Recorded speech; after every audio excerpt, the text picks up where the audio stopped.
رسول الله صلی الله علیه وسلم په خوب لیدلې دی او څنګه لیدلې دی، زه دغه خوب تاسو ته بیانوم. هغه وخت ما نه د تعبیر تپوس کړلو په پرسنل کې، نو ما ویلې وروره زه په دې باندې انشاءالله د ملګرو ته هم ستا دا خوب بیانوم. بسم الله الرحمن الرحیم. یو خوږ ورور او یو بختور مسلمان یو داسې ناشنا خوب لیدلی دی، قسم دی زما زړه باغ باغ شو سره. داسې ارمانونه به ډېر خلک په زړه باندې لري او داسې د خوبونو تمنا به هر انسان په هر چې مسلمان وي د هغه سړي داسې ارمان وي، د هغه په زړه باندې دا خواهش او دا چاهت وي چې کاش ما هم یو داسې خوب لیدلی وی.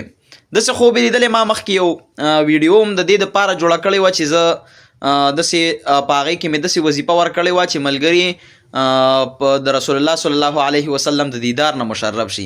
رسول الله صلی الله علیه وسلم په خوب لیدلی دی او څنګه لیدلی دی، زه دغه خوب تاسو ته بیانوم. هغه وخت ما نه د تعبیر تپوس کړلو په پرسنل کې، نو ما ویلې وروره زه په دې باندې انشاءالله د ملګرو ته هم ستا دا خوب بیانوم.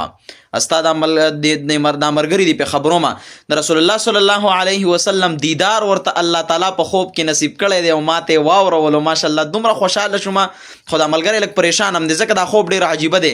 د رسول الله صلی الله علیه وسلم وایي زه په خوب کې وینم مفتي صاحب چې ما رسول الله صلی الله علیه وسلم په لاره باندې یو ځای روان یو، خو زمونږ د خپو د لاندې ماران هم راځي، زمونږ د خپو د لاندې ماران وي ډېر او په هغې باندې ګرځو. نو داسې خوب یې لیدلی دی. نو د دې ډېر زبردسته او ښایسته تعبیر دی، خو لږ د یرې طرف ته هم پکې اشاره ده، لږ د تنبیه طرف ته، ځکه دا زمانه د فتنې ده. په داسې وخت کې د رسول الله صلی الله علیه وسلم دیدار کړی دی چې د فتنو نه ډکه زمانه ده. د رسول الله مبارک په خوب کې لیدل دا د خیر دلیل دی، یو ډېر بهترین زبردسته خوب دی. په دنیا کې د دې نه ښه خوب بل کم کیدی شي چې رسول الله مبارک دیدار پکې یو انسان وکړي. خو دا دویم نمبر چې رسول الله مبارک او زه په مارانو د پاسه روان یي، د دې ناشنا تعبیر، د دې تعبیر دا دی وروره دا ماران فتنې دي، دا ماران فتنې دي. کم انسان چې د رسول الله صلی الله علیه وسلم سره نسبت ځان ته جوړ کړي، د رسول الله مبارک په لاره باندې روان شي، د رسول الله مبارک په سنتونو باندې عمل کوي، معنا دا چې دا ماران ټک نشي ورکولی، بیا دا فتنې نشي راګیرولی.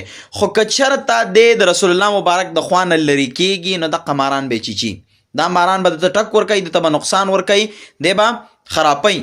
او که د رسول الله مبارک سره نزدېکت اختیار کی، د هغه سره مینه محبت، د هغه په سنتونو باندې عمل، نو داسې ماران څه کوي چې د دې نه غټې غټې اجدهاګانې مو ته، یعنی دومره لوی لوی فتنې مو ته نشي نږدې کېدی، دا فتنې دی نشي خرابولی.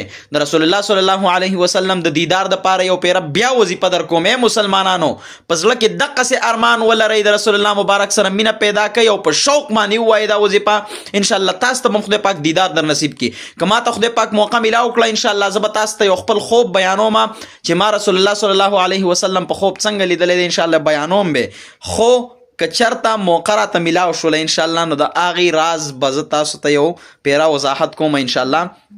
نو کم ملګري چې غواړي چې رسول الله مبارک په خوب باندې وویني، د هغې دپاره اسانه درود شریف اللهم صل علی محمد النبی الامی وبارک وسلم، اللهم صل علی محمد النبی الامی وبارک وسلم، کم سے کم 100 پیرې، یو سل یو پیرې دی وایي دی، د رسول الله صلی الله علیه وسلم دیدار به ورته ورنصیب کړي. او دغه ملګري ته ټول د دغه پرنګه دعاګانې ځان له وغواړئ چې خدای پاک تاسو ته هم داسې زبردست او ښایسته خوبونه در نصیب کړي. جزاکم الله خیر.